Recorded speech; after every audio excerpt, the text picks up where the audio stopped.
ఆయన నన్ను అంటుండు సోనియమ్మకు నువ్వు గులాం వా అని. నేను ఒక్క మాట ఈ వేదిక మీద నుంచి స్పష్టంగా చెప్పదలుచుకున్నా. 60 ఏళ్ళ ఆకాంక్ష, 1200 మంది బిడ్డల ఆత్మ బలిదానాలు జరిగిన తెలంగాణ రాష్ట్రం రాకపోతే కన్న తల్లిగా గొప్ప మనసుతో ఆంధ్రప్రదేశ్లో పార్టీ చచ్చిపోయినా ఈ తెలంగాణ రాష్ట్రాన్ని ఇచ్చిన సోనియమ్మ మా అమ్మ, సోనియమ్మ మా అమ్మ, మా 4 కోట్ల తెలంగాణ బిడ్డలకు కన్న తల్లి. ఆమెకు ఊడిగం కాదు, ఆమె కాళ్ళు గడిగి ఆ నీళ్లు నెత్తి మీద చల్లుకున్నా అది తక్కువనే అవుతుంది. కిషన్ రెడ్డి, ఇప్పటికైనా నీ పాపాలు కడుక్కోవడానికి రా. సోనియమ్మ కాళ్ళు గడిగి మన ఇద్దరం నెత్తి మీద చల్లుకుంటే మోడీకి ఊడిగం చేసినందుకు కొంతైనా నీకు ప్రక్షాళన జరుగుద్ది అంటున్నా. పార్లమెంటులో నిటారుగా నిలబడి ఈ దేశ ప్రధానమంత్రి నరేంద్ర మోడీ తెలంగాణ రాష్ట్రాన్ని సోనియమ్మ పార్లమెంటు తలుపులు బంద్ చేసి దుర్మార్గమైన పని చేసి తల్లిని చంపి పిల్లని బతికించింది. తెలంగాణ రాష్ట్ర ఏర్పాటునే అపహాస్యం చేసిన నరేంద్ర మోడీ తెలంగాణ ద్రోహి. అలాంటి తెలంగాణ ద్రోహికి నువ్వు బానిసవై గులామువై నువ్వు గుజరాత్ పోతే నువ్వు గుజరాత్ పోయి గాడిదలను కాసుకో. కిషన్ రెడ్డి, ఈ తెలంగాణలో ఒక్క నిమిషం కూడా నీకు ఉండడానికి అర్హత లేదని నేను చెప్పదలుచుకున్నా. ఇన్ని రోజులు నువ్వు అంటే గౌరవ మర్యాద ఉండే, అందుకే మాట్లాడేటప్పుడు ఆచితూచి మాట్లాడేటోని కిషన్ రెడ్డి గురించి. కానీ కిషన్ రెడ్డి మీద ఉన్న గౌరవం నాకు 100% పోయింది.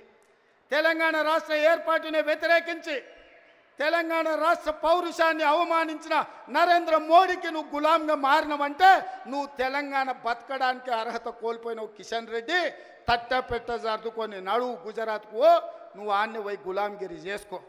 నేను మళ్ళొక్కసారి చెప్పదలుచుకున్నా, సోనియమ్మ కనికరం వల్ల, సోనియమ్మ త్యాగం వల్ల 60 సంవత్సరాల మా తెలంగాణ రాష్ట్ర స్వప్నం నిజమైంది.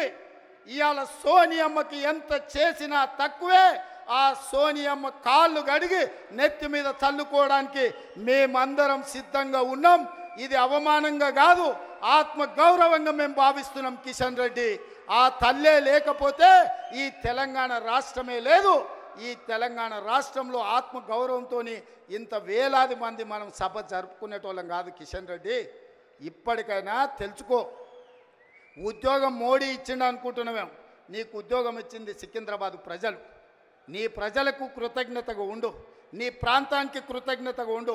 నీ ప్రాంత ఆత్మగౌరవాన్ని కాపాడలేనోడు ఇవాళ కాలేజీ ఉండుంటే ఈ కిషన్ రెడ్డిని, ఈ కేసీఆర్ను పొలిమేరలు దారి వరకు ధర్మమని చెప్పుండేవాడు. మనవాడే ద్రోహం చేస్తే పాతరేయండి, పక్కవాడు వస్తే పొలిమేరలు దాటించండి అని. ఇవాళ మిమ్మల్ని పాతరేసినా కూడా తప్పు లేదు కాలేజీ స్ఫూర్తిగా. చివరగా జయశంకర్ గారు 10 ఏళ్ళు కేసీఆర్కు సిద్ధాంతకర్తగా జయశంకర్ సార్ పేరు చెప్పుకున్నాడు. చివరికి ఆయన సొంత ఊరు అక్కంపేటను కూడా రెవెన్యూ విలేజ్గా చేయలే. నేను ఇందిరమ్మ రాజ్యం ప్రజాప్రభుత్వం ఏర్పడ్డాక జీవో ఇచ్చి జయశంకర్ గారి ఊరిని రెవెన్యూ విలేజ్గా మార్చి జయశంకర్ గారి ఆత్మగౌరవాన్ని నిలబెట్టడానికి ప్రయత్నం చేసింది మా ప్రభుత్వం.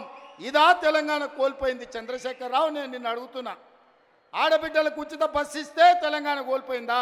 ఆర్టీసీ డ్రైవర్లతో ఇందిరా పార్క్ దగ్గర ధర్నా చేపిస్తావా?